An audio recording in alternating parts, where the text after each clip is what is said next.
Vous est-il déjà arrivé dans un moment difficile de recevoir un conseil d'une soi-disant grande sagesse, du genre « n'y prêtez pas attention » ou « soyez au-dessus de ça, ne montrez pas vos émotions ». Ça semble crédible, n'est-ce pas? Comme si l'on vous citait un philosophe antique. Mais que diriez-vous si je vous affirmais que de tels conseils ne sont pas du stoïcisme, mais une imitation bon marché et nocive? Aujourd'hui, nous allons nous livrer à une véritable bataille. Dans un coin du ring, une sagesse populaire, mais fausse, qui ne fait qu'entraver notre vie. Et dans l'autre, le stoïcisme authentique et pratique qui pourrait bien devenir votre véritable super-pouvoir. Je vous promets que d'ici la fin de cette vidéo, vous saurez les distinguer au premier coup d'œil. Alors, mettons les choses au clair dès le début. Qu'est-ce donc que le stoïcisme authentique? C'est une école philosophique née dans la Grèce et la Rome antique. Ses figures emblématiques sont des penseurs comme Sénèque, Épictète et même l'empereur romain Marc Aurèle. Leur idée maîtresse n'était pas de devenir une pierre insensible, mais de bien distinguer ce que nous pouvons contrôler dans ce monde et ce qui ne l'est pas, et de concentrer toute notre énergie précisément sur ce premier point. Alors, commençons par la plus grande et la plus néfaste des idées reçues. Le mythe numéro 1, le stoïcien est un robot sans émotion, au visage de marbre. On nous présente constamment cette image.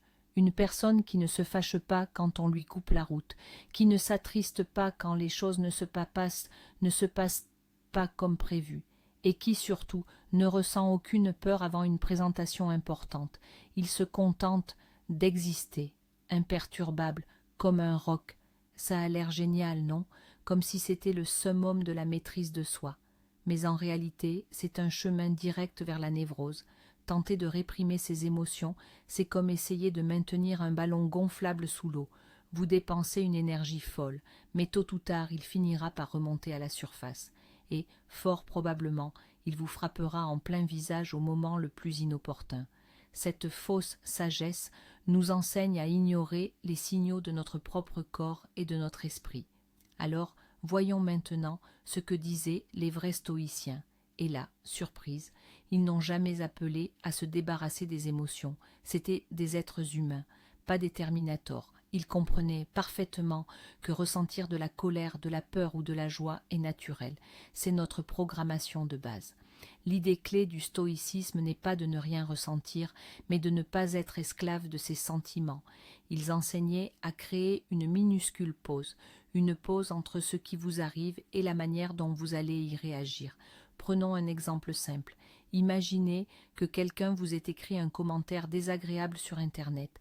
La réaction du pseudo-stoïcien qui suit de mauvais conseils est de faire semblant que ça lui est égal. Il serrera les dents, gardera le silence, mais à l'intérieur, le ressentiment et la colère bouillonneront. Cette négativité ne disparaîtra pas, elle se déposera simplement au fond de lui, l'empoisonnant de l'intérieur. Et comment agirait un véritable pratiquant du stoïcisme? D'abord, il reconnaîtrait sa première réaction. « Tiens, ça m'a touché, je ressens un pincement d'irritation. » Il ne se réprimande pas pour ce sentiment, il se contente de le constater. Puis, dans cette pause salvatrice, il se poserait des questions. L'avis de qui m'a blessé? Celui d'une personne que je ne connais pas.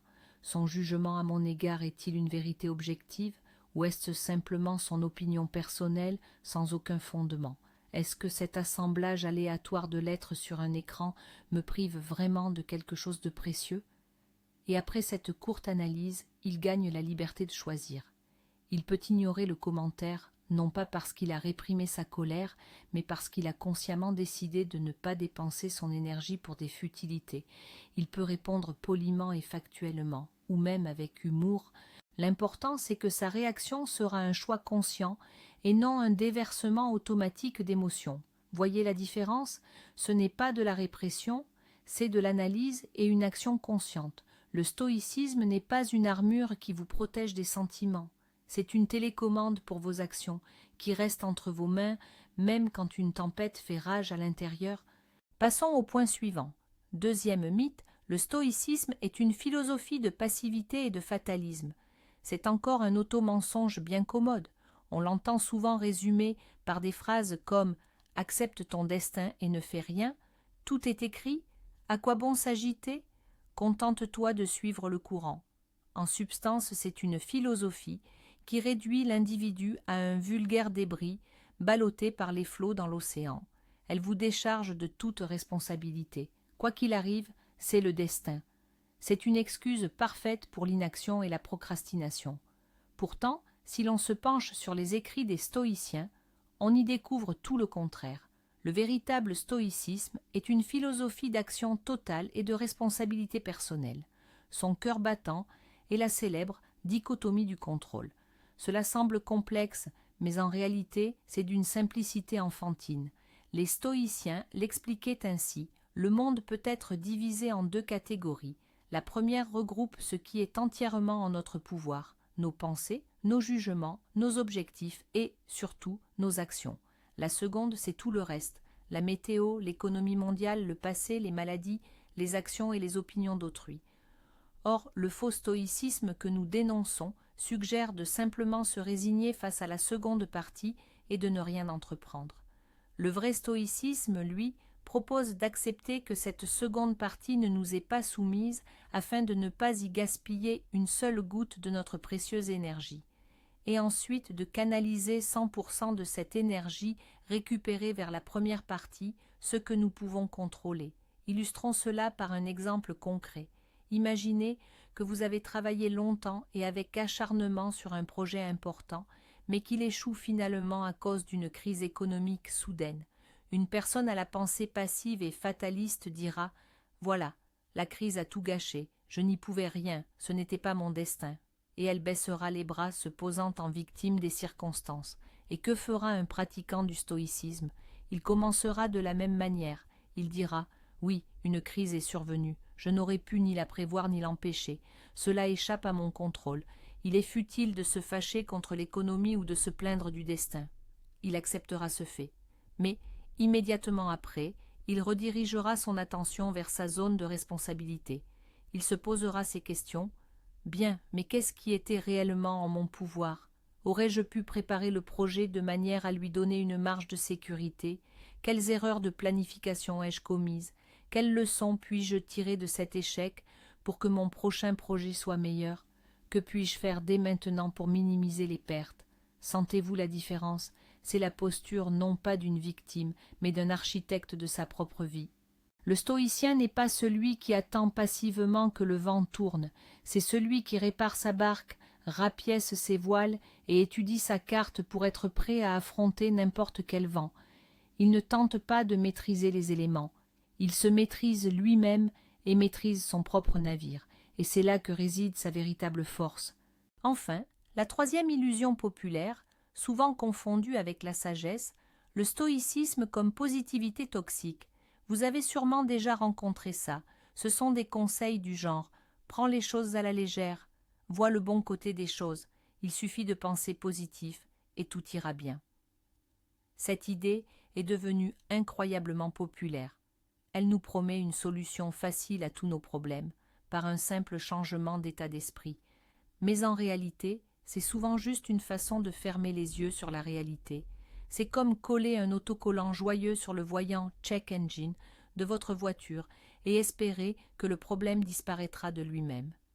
Ignorer un problème ne le résout pas. Une telle approche est non seulement inutile, mais aussi nuisible.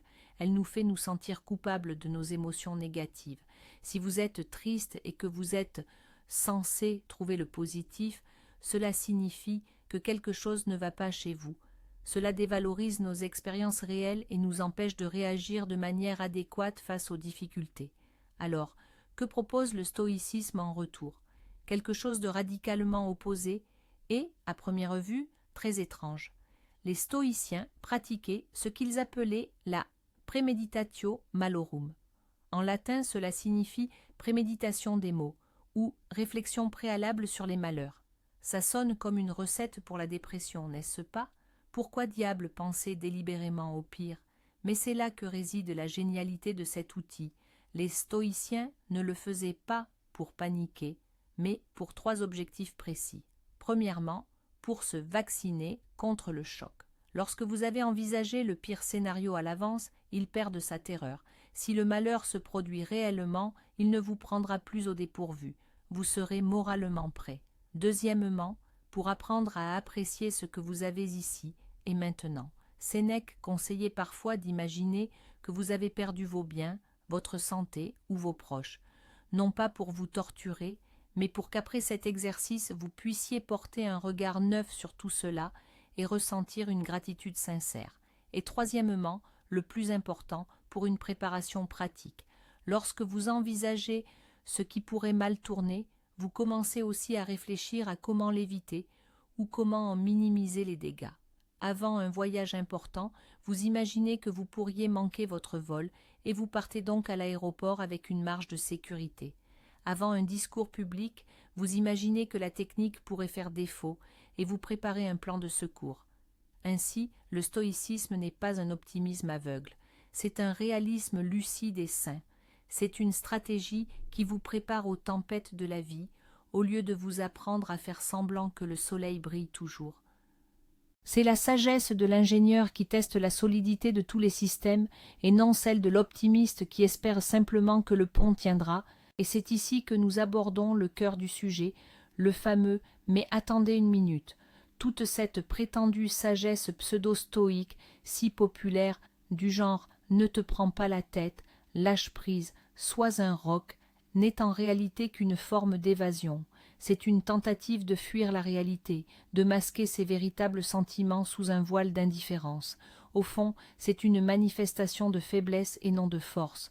On ne résout pas le problème, on fait simplement comme s'il n'existait pas, ce qui conduit à des émotions refoulées, des conflits non résolus et un éloignement des proches. Le véritable stoïcisme, lui, est tout le contraire. C'est un outil pour les courageux. Il demande du courage pour faire face à ses peurs et à la vérité, même désagréable. Il exige de la discipline pour séparer ses émotions de ses actions. Il demande de l'honnêteté envers soi-même, et c'est précisément pour cela qu'il fonctionne. Le véritable stoïcisme ne vous enseigne pas à ignorer la tempête. Il vous enseigne à construire un navire solide et à être un capitaine habile, capable de le mener à travers toutes les vagues. Ainsi, la prochaine fois que quelqu'un vous conseillera de simplement passer au-dessus de ça, vous saurez que ce n'est pas de la sagesse, mais une invitation à faire l'autruche. La vraie force réside dans le fait de reconnaître la réalité et d'agir dans les limites de ses possibilités. Merci d'avoir regardé cette vidéo jusqu'à la fin. Si vous avez appris quelque chose de nouveau et d'utile, n'oubliez pas de liker et de vous abonner à la chaîne pour ne pas manquer les prochains décryptages. Et maintenant, une question pour vous. À quelle pseudo-sagesse ou quel mauvais conseil avez-vous été confronté dans votre vie? Quelle phrase vous irrite le plus? Écrivez-le en commentaire, discutons-en.